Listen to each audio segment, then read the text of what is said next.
Welcome to our next lecture. Today also we are continuing our discussions on cache memory. Last lecture we have covered the introduction and the basic principles that drives the cache memory technology, and we will continue with our discussion on caches. Today's discussion is basically on block replacement techniques and a write strategy. As a quick summary on what we discussed about caches last lecture, with the advancement of semiconductor technology, the performance of processors has drastically improved, but the performance of cache memories are not improving at the same rate like the processor, which led to widening of the gap between the processor technology as well as the memory technology. So, in advanced processors, the amount of time that you have to spend on decoding and executing of the instructions is relatively much smaller when compared to the access time of caches. So, we have to come up with better techniques that will improve the access time in cache memories. That is why learning cache memory techniques and its relevance is highly important in the context of designing high performing computer architecture systems. We have seen that we have multiple levels of cache. The primary storage is basically your CPU registers, then you have multiple levels of cache L1, L2, and then you go to main memory and then to disk. So, CPU is directly going to interact with your instruction cache and data cache in the instruction pipeline, which we have seen as the IF stage that happens here, and we access the MEM stage in the case of data cache. And then once you miss something in the L1 cache, you will be going into your L2 cache, that is unified L2 cache. There is no separation for instruction and data as such. So, it is a single platform for L2, and then you have the main memory. We have seen in our last lecture, while designing cache memory, these are the four basic issues that we have to address.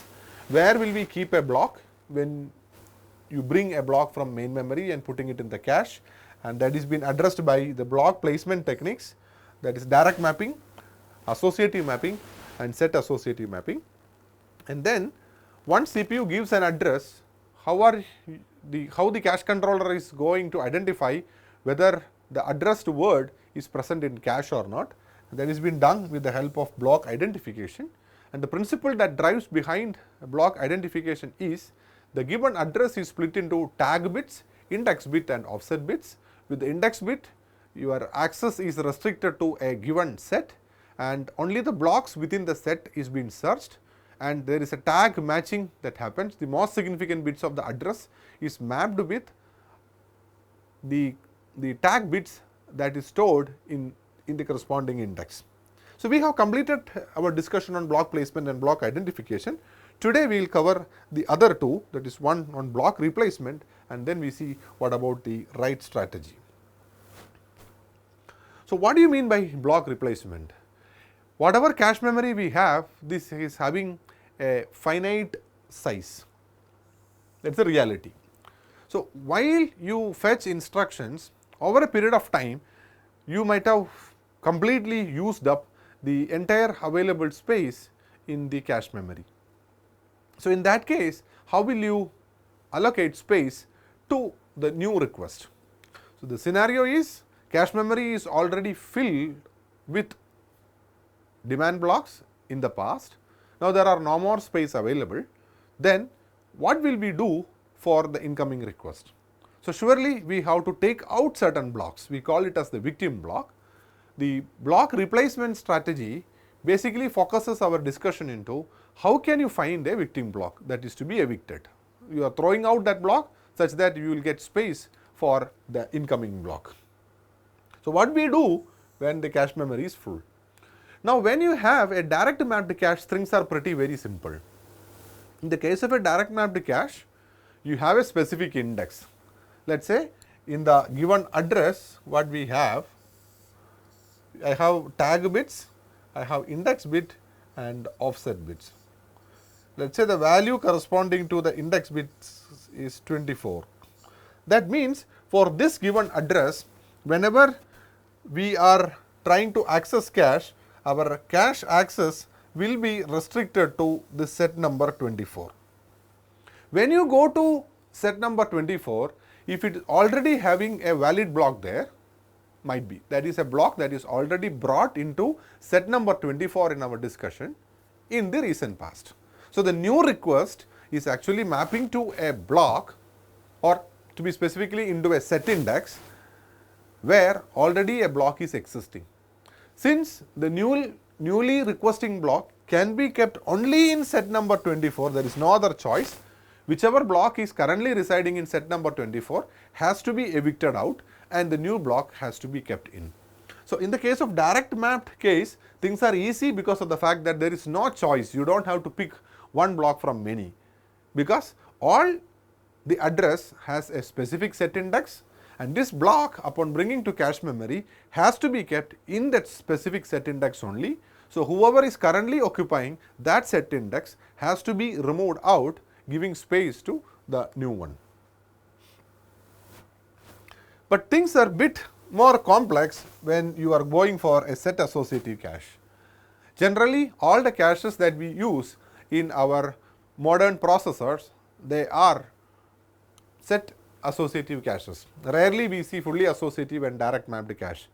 Set associative is a combination of the merits of direct mapped cache as well as fully associative cache.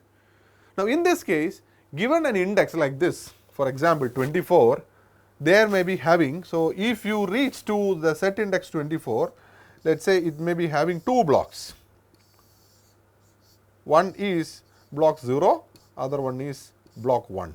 So, from among this block 0 or block 1, which is the one that you are going to remove? This is like the tricky question. So, I will reframe the scenario once again. You are working out with a set associative cache. From the given address, you are able to extract the set index that will restrict you your further access to a given set only. Now, that particular set, since it is set associative, it has multiple blocks that are kept in a single set. And if all these blocks are having valid block, means all the blocks are full, so for an incoming new block, one among this block has to be evicted. So, here lies the question, which of the one that we are going to evict? And that is being discussed, or that is being implemented with the help of block replacement algorithms. So, we have different category of block replacement algorithms. We have random block replacement algorithm, random, then we have first in first out, then we have least recently used, or we also known as pseudo LRU, we have last in first out, not recently used, that is called NRU, then least frequently used LFU, then re-reference interval prediction RRIP, it is a relatively new one that is proposed in the research papers, and then we have a theoretical concept which is called the optimal. We will discuss one by one each of these. So, the first one is random policy. I will rephrase once again. You have block replacement scenario happens only when you have a set index of a given address that is mapped to an index which has multiple blocks, and all blocks are having valid data. Essentially, that particular set index is full with valid data. So, one among the block in the given set index has to be replaced. So, when you go for a random policy, you need a pseudo random number generation.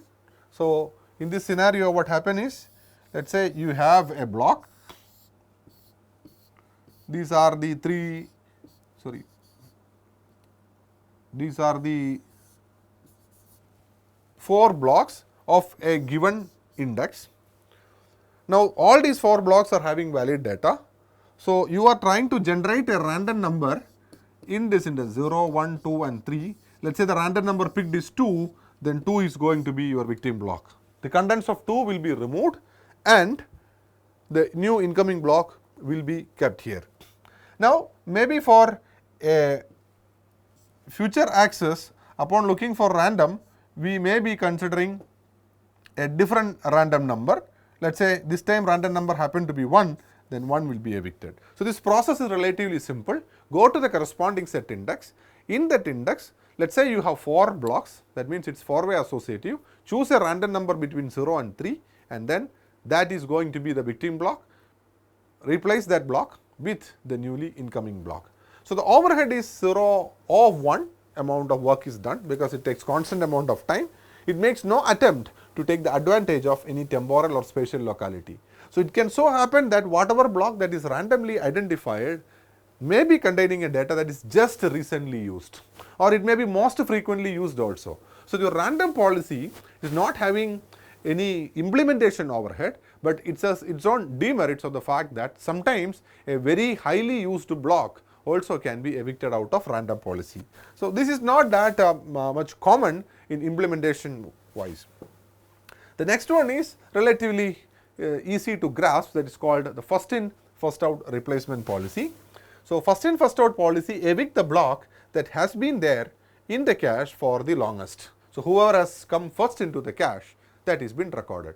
So, the timestamp at which a block has been placed inside the cache is recorded, and whenever there is a need for replacement in a given set index, the controller will look into this entry time or the time of arrival into the cache index. So, there should be a mechanism which will store this particular time quantum value or the timestamp associated with the arrival of each block, and whenever there is a replacement that is required, consult the time field of each of the blocks in a given set, and whichever is having the oldest time, that block is being replaced. So, it requires a queue to store the references, and blocks are enqueued in this queue and dequeue operation on queue to determine which block is to evict. This also takes a constant amount of time because we refer into a queue and the queue contains whichever block has reached the index for the first time. The disadvantage of first in first out policy also, let us say a block which has come first, it may be used many times, it may be re-referenced many times. So, a very actively used block that is having good temporal locality, it also may be thrown out once it reaches the most or the first block from among the available set. Now, the third one is called the optimal replacement policy. This is slightly tricky to handle.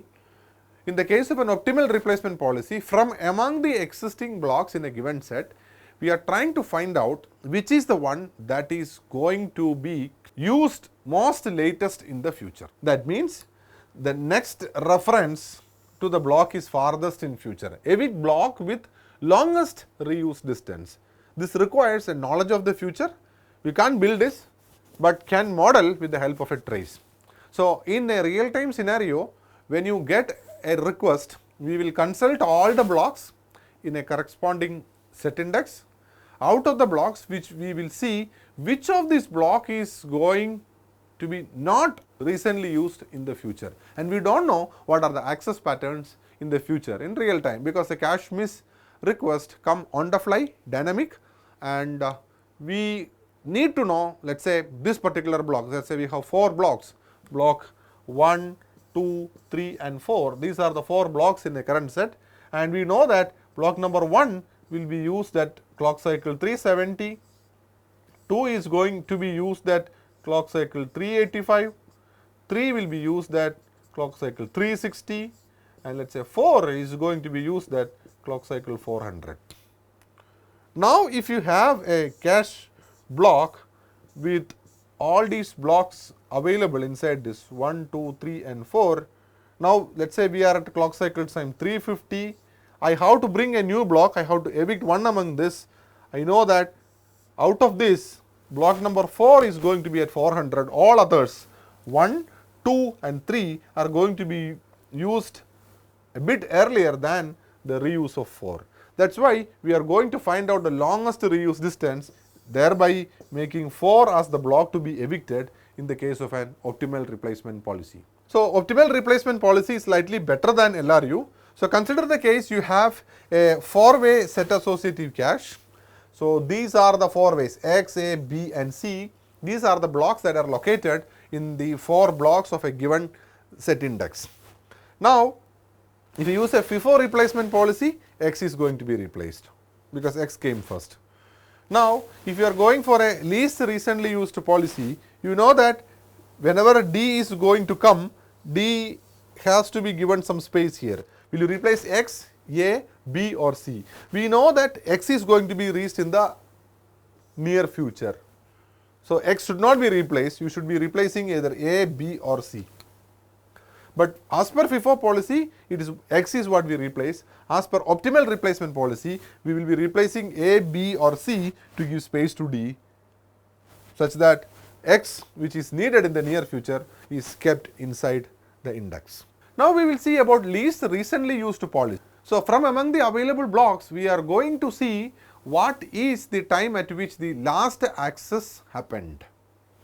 So when a block is brought and it is not re-referenced again, then it is as good as FIFO.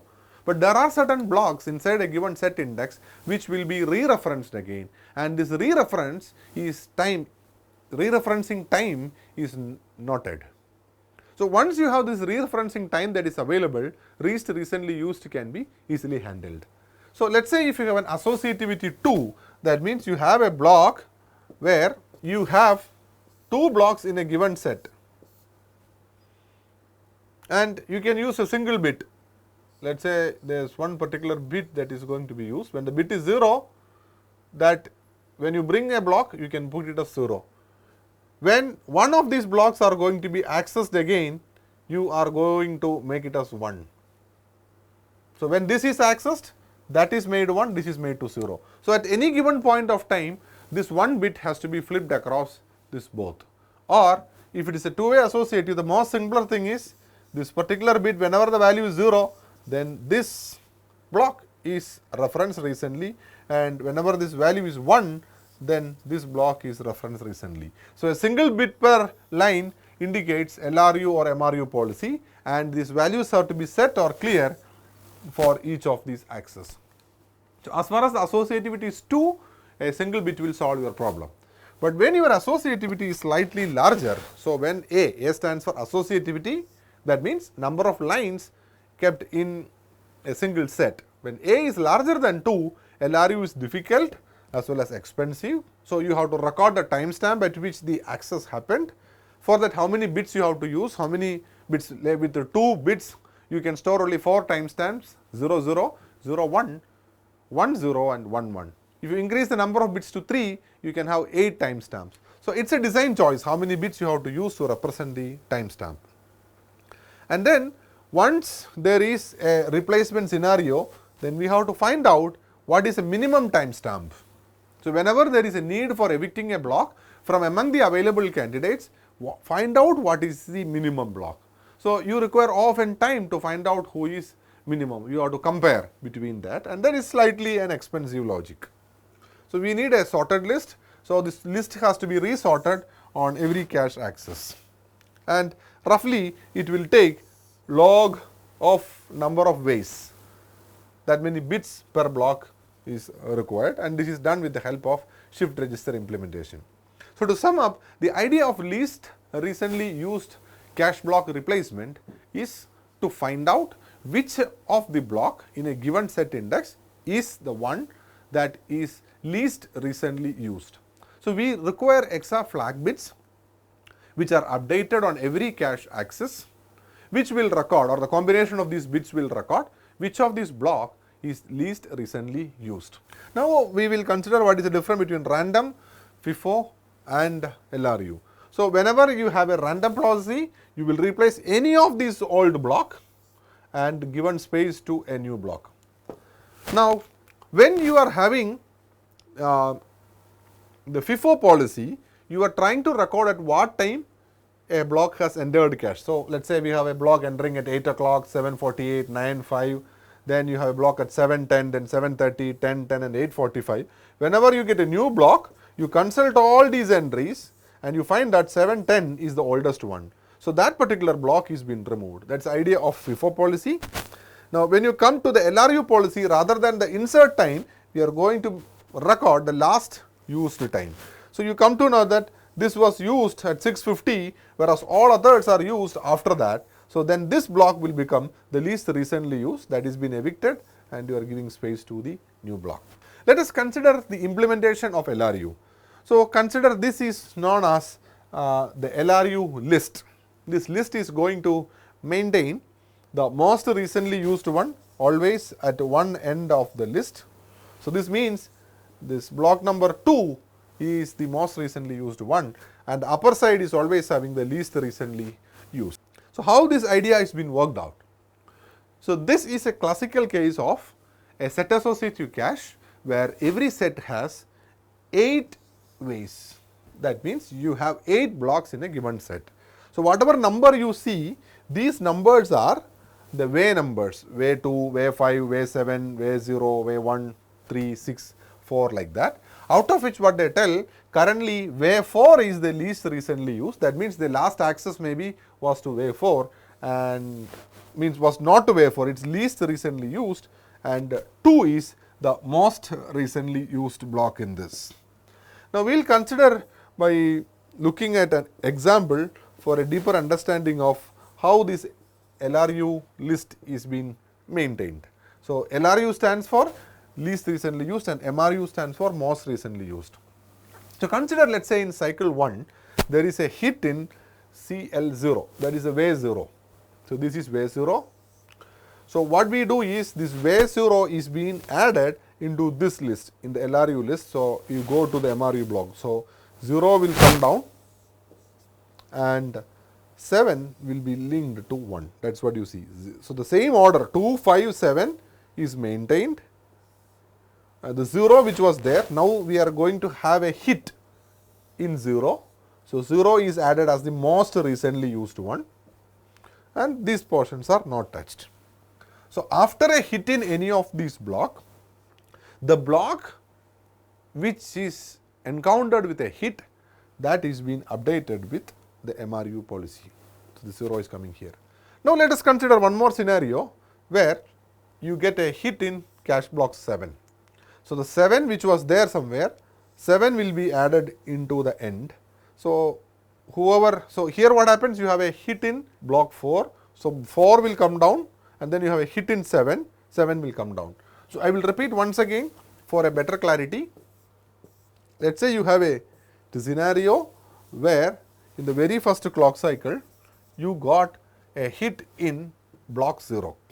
Once you get a hit in block 0, that is being taken and added into the end. That is what you see. So 0, 2, 5, 7.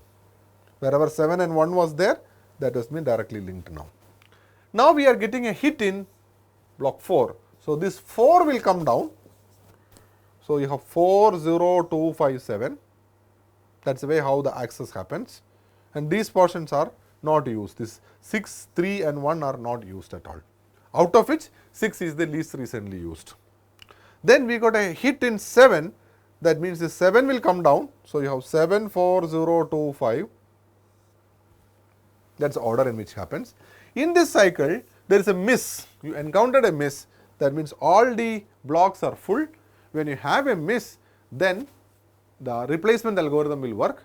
And for the replacement algorithm for effectively working, all these stages were clearly monitoring into a list which will point to the most recently used one in one end, and the other end will have the least recently used. Upon a miss, we have to replace. So for replacement, we will be going for LRU. So block number 6 is going to be evicted. Now once you have it, the new block is kept into block number 6. So 6 will become the recently used one. So 6 is here and this is. So when there is one more miss that is going to happen, then 3 will be replaced. Again when there is one more miss, then 1 is replaced. Let us say 5 is referenced again, then 5 will come down.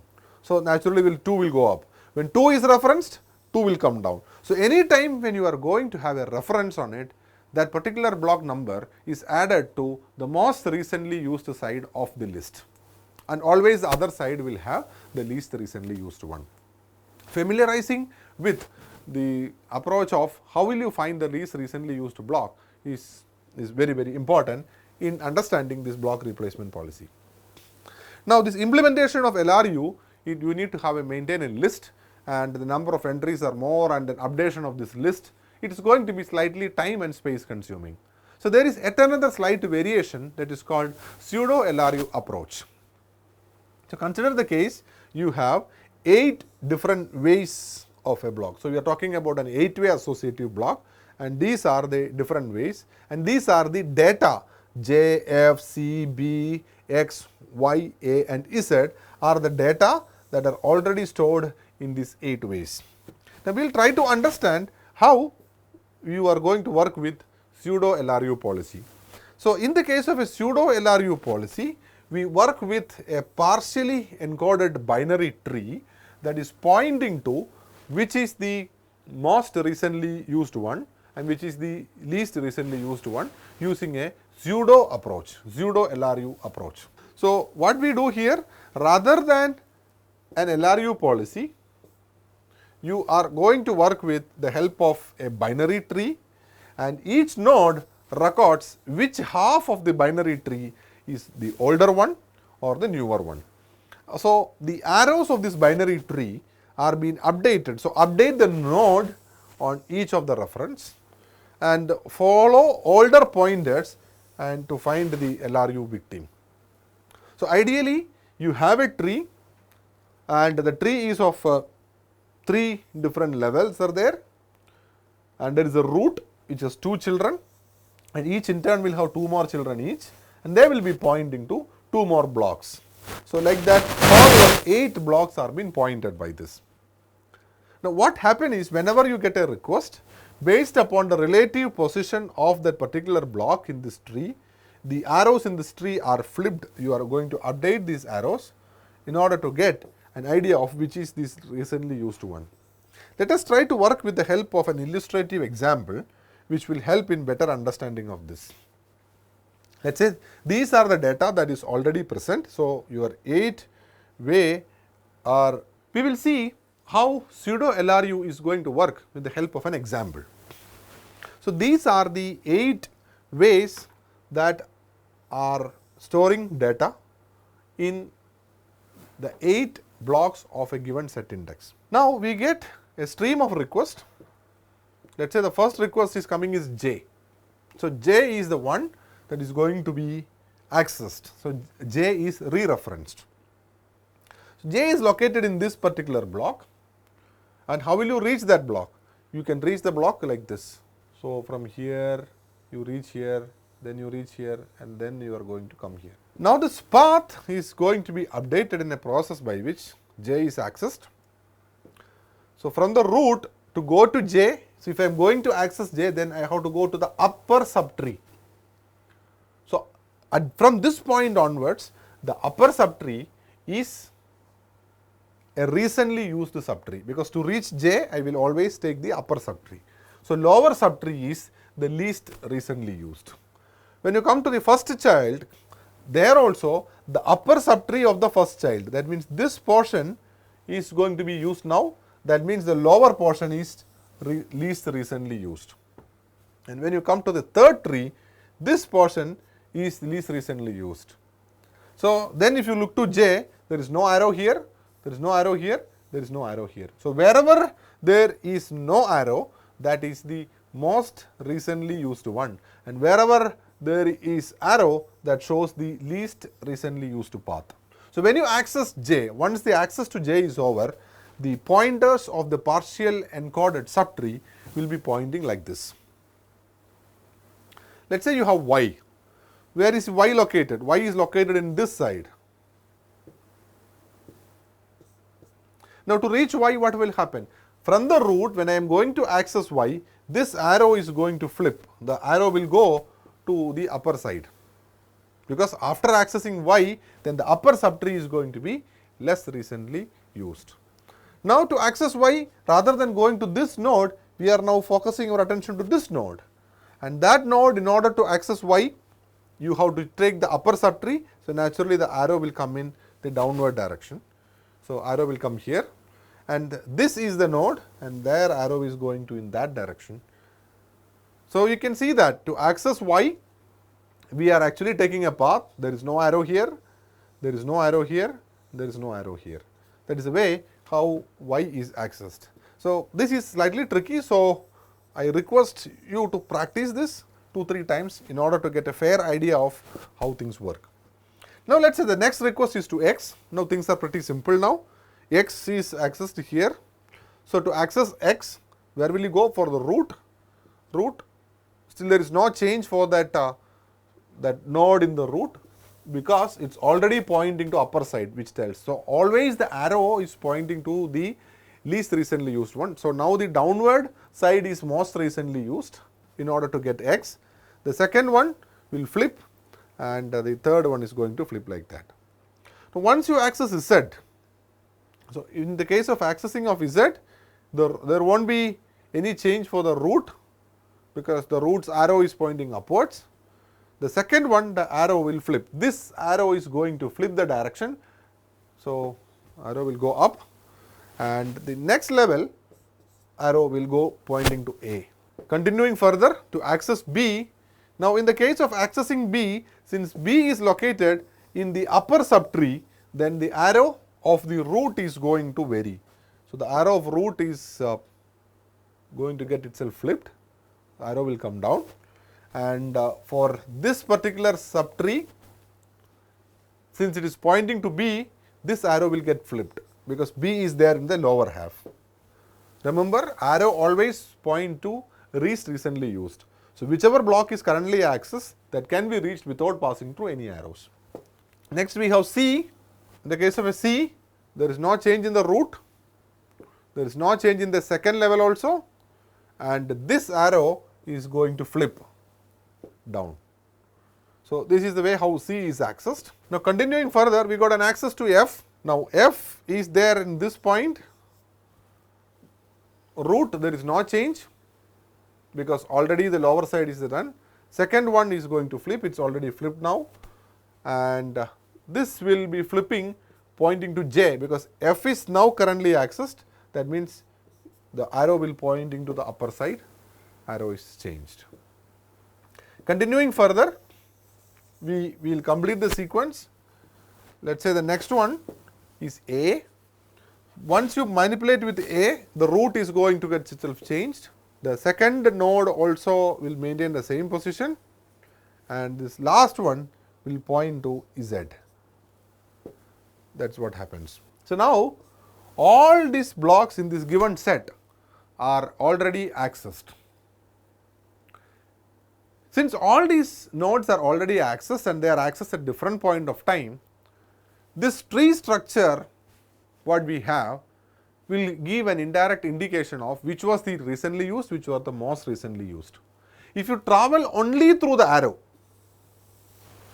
you will reach the LRU. If you travel without any arrow, that means there is no arrow here, there is no arrow down, there is no arrow to A. So one of them is going to be the MRU, most recently used, and the other one is going to be least recently used. So you can use binary values zeros and ones. So 1, 1, 0 in order to reach the MRU block here, because this tree is pointing upward. So here this value is 1, this is 0 because it is pointing down, this is pointing up, this is pointing down, this is pointing down, this is pointing down, and this is pointing up. So this is the value of the tree now. So this is the way how you implement. Any time whenever there is an axis that is needed, these axes are being worked out with the help of management of these pointers of this tree. So these are the binary values which will tell whenever you have a 1 in this tree, that indicate the least recently used portion is on upside. Whenever we have a 0 on the node, the least recently used portion will be on the downside. Now how are you going to get this the least recently used block?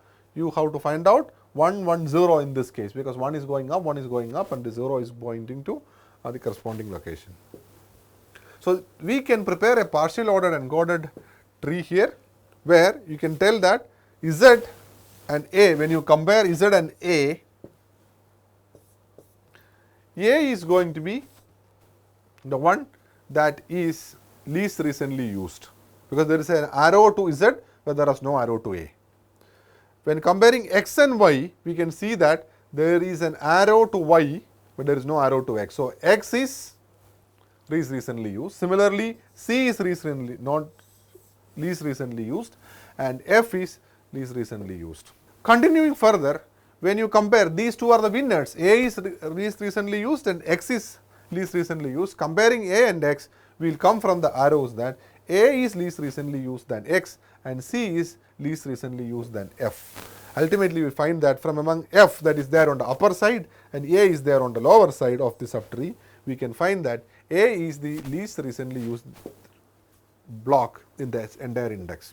And this can be represented that A is least recently used than F, than X, than Z. F is least recently used than C and J. C is least recently used than F and X is least recently used than Y. Similarly, we have a partial encoded tree. This partial encoded tree is going to give an idea about which of the blocks are recently used and which of the blocks are not recently used. So, what are the advantages? This is a binary tree. It encodes pseudo LRU partial order. At each level, the node point to the LRU half of the subtree. During each axis, flip the nodes along the path to the block, and upon eviction, you follow the LRU path. And what is the overhead that is involved? In this case, you have 8 blocks. We are using only 7 bits. That is why 8 minus 1, 7 divided by 8. So, we require roughly less than 1 bit per block. So, considering the LRU implementation, what we have seen by maintaining an MRU linked list, this is taking less amount of space. It may not be perfectly LRU, that is why it is known as practical pseudo LRU approach. The next one is going to be not recently used one, that is called NRU. So, sometimes we will use the least recently used one, other one we are going to use, it is not the most recently used, it is not recently used one. Keep the not recently used state using a 1 bit block. A bit is reset to 0 whenever we bring a block or whenever we are going to re-reference it. Bit is set to 1 when it is not re-referenced and other block in the same set is referenced. So, the idea is every block in a set is given with a single bit. Once you bring a block or once it is re-referenced, make it 0. When it is made 1, when there was an access to the set, but some other block in the same set is re-referenced. Let us say I am block A and somebody else is block B. There was a re-reference to block B. So, block B's that bit value, NRU bit value is made to 0, whereas the other block, in this case A, which is there in the same set index, A was not referenced, but A's adjacent block was referenced. So, A's bit value is made 0. Bit is set to 0 when that block is not referenced and the other block in the same set is referenced. And whenever there is eviction, you favor those blocks, NRU is equal to 1 block. If all blocks are NRU is equal to 0 or 1, so this can be a problem when you have a 4-way associative, then we are using only 1 bit. Whenever you are re-referencing, that particular block will get 0, all others bit value will become 1. Let us say I am going to re-reference a block which is already made 1, that becomes 0, all others will be made to 1. So, in this case the problem is you can have blocks, multiple NRU bit blocks. So, we are not really bothered about which is least recently used one, we are making sure that the recently used one is not chosen, not recently used. So, the overhead is less, accuracy will also be equally less. It provides some scan and thrash resistance, randomizing evictions rather than strict LRU order. So, you are not sticking on to LRU order. From among those blocks which are not recently used, we are picking one. So, that is called not recently used algorithm. Then the other one is called re-reference interval prediction. This is a latest work that is proposed in the research papers. It is an extension of NRU to multiple bits. So, what we do is you start in the middle, promote on a hit and demote over time. So, what you have is, let us say these are the particular bit value, you have your bit value 1 here. Now, when you are going to be re-referenced, you make this one slowly propagate to this side. That means, upon re-referencing a block, the block is promoted to the next one. So, the one will propagate here. Again when re-referenced, the one will come here. Over a period of time, I will demote to one side. That is what? You start in the middle, promote on a hit and demote over time. So, we can predict near, immediate, intermediate and distance re-reference. So, this is not available in standard textbooks, re-reference interval prediction. This is a technique which is proposed in the research papers. I am just giving you an overview of this is a very actively working area, cache memory block replacement algorithms. Moving to next algorithm, it is called least frequently used. Here the frequency of access is being counted. Let us say one of this line is accessed 8 times after it is brought to cache memory, whereas the adjacent one is accessed 7 times, whereas the another one is accessed 2 times. So, both are accessed, all the 3 blocks in this case are accessed, but the frequency of access is what we count here for eviction. So, we have to include a counter per block, increment on every re-reference, and evictions are chosen based upon the lower count. So, its logic is not that trivial, but we require close to a square comparisons or sort, because it is a number that is associated with each of this block, and the number is that is which is finding the number of times a block is being used. And the storage overhead is 1 bit per block, same as NRU, or you can go for larger number of bits if you wanted to count more accurately. So, we have learned about different types of block replacement techniques. Now, we go to the next design issue in cache memory, that is called write strategy. So, caches are divided into 2 types. One is called write through caches, other one is called write back caches. So, write through caches means the information is written to both the block in the cache and to the block in the next level of memory. So, consider a case where you have a cache memory as well as a main memory that is connected. Whenever I am going to perform a write on an existing block in cache memory, then I have 2 approaches. The first approach is every write that I make into cache memory, the writing is happened in the corresponding next level of memory also. That is called write through. So, in that case, multiple hierarchy keeps the same return value. We call it as these values are consistent and coherent across different levels. So, write through means read misses do not need to write back evicted cache contents. So, the idea of this is whenever there is a write in cache, it will be updated in the next level of memory. Now, when you use a write through policy, assume that one of the cache block is considered as a victim block for a replacement. I have to replace a block. Since I use write through, whatever is the contents of this block, the same will be the contents of the corresponding block in the main memory. So, I can replace this block easily by simply overwriting. But if I am not using write through, if all my writings are happening strictly to the cache, the next level of memory is not updated, the problem happens only at the time of eviction. So, when I use a cache memory to which only I write, the next level of memory is not kept coherent with the cache memory. When that particular block becomes a victim block, then cache memory contents are different from main memory. So, I cannot simply overwrite. Cache memory contents have to be written back. I have to update in the main memory, then only I can overwrite. That category of caches is known as write back cache.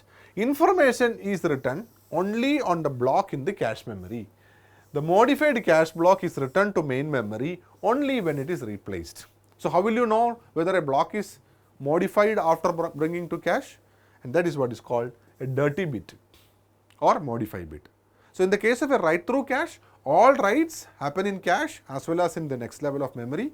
In the case of write back cache, all writes are strictly local to the cache memory, and whenever there is a replacement in which this block is involved, look whether the block is a modified block or a dirty block. If it is modified, I have to update in main memory, then only I can do the eviction. If it is not modified block, it is as good as like after bringing into the cache memory, no changes happen to block. So, main memory contents and the cache memory contents pertaining to this particular block is same. So, write back, whenever you, for example, the difference basically comes in the case of, assume you make 7 writes, 7 to, for example, 10 writes into one of the block. In the case of write through, all these 10 writes will be reflected in the main memory. So, there is traffic between the cache controller and the main memory controller for all these writes.